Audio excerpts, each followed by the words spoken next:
Section 4. You will hear a talk on a social history of the East End of London. First, you have some time to look at questions 31 to 40.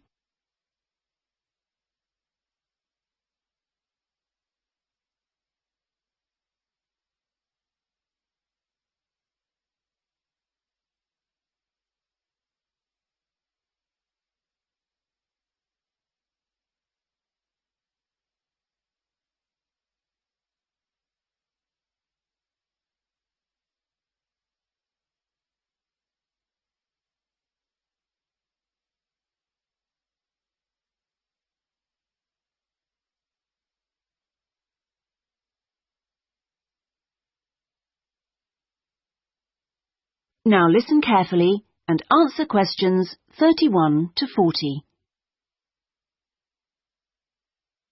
In the last few weeks, we've been looking at various aspects of the social history of London, and this morning we're continuing with a look at life in the area called the East End. I'll start with a brief history of the district and then focus on life in the first half of the 20th century.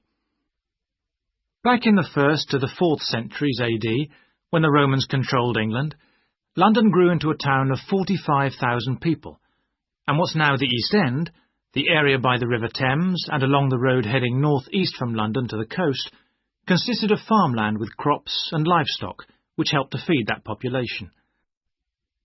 The Romans left in 410, at the beginning of the 5th century, and from then onwards, the country suffered a series of invasions by tribes from present-day Germany and Denmark, the Angles, Saxons and Jutes, many of whom settled in the East End.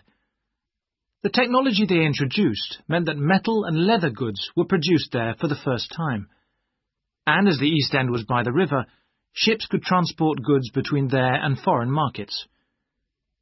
In the 11th century, in 1066 to be precise, the Normans conquered England, and during the next few centuries London became one of the most powerful and prosperous cities in Europe. The East End benefited from this, and because there were fewer restrictions there than in the city itself, plenty of newcomers settled there from abroad, bringing their skills as workers, merchants or moneylenders during the next few hundred years.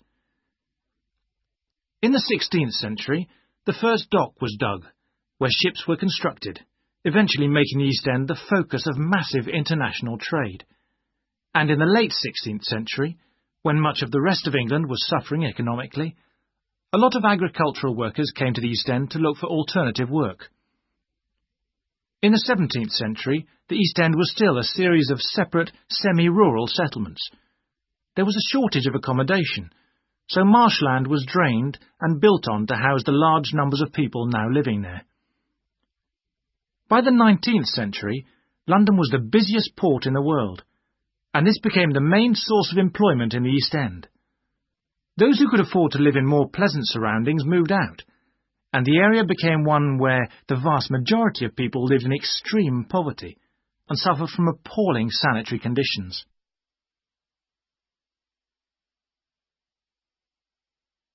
That brief outline takes us to the beginning of the 20th century, and now we'll turn to housing. At the beginning of the century, living conditions for the majority of working people in East London were very basic indeed. Houses were crowded closely together and usually very badly built because there was no regulation. But the poor and needy were attracted by the possibility of work, and they had to be housed. It was the availability rather than the condition of the housing that was the major concern for tenants and landlords alike. Few houses had electricity at this time, so other sources of power were used, like coal for the fires which heated perhaps just one room. Of course, the smoke from these contributed a great deal to the air pollution for which London used to be famous. A tiny, damp, unhealthy house like this might well be occupied by 2 full families, possibly including several children, grandparents, aunts and uncles. Now, before I go on to health implications of this way of life, I'll say something about food and nutrition.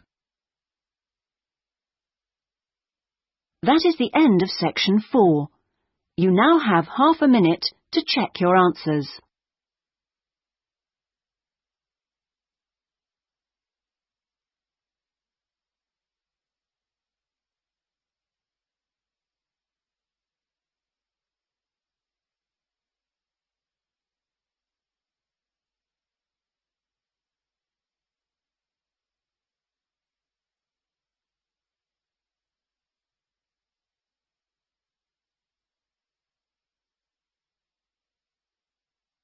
That is the end of the listening test. In the IELTS test, you would now have 10 minutes to transfer your answers to the listening answer sheet.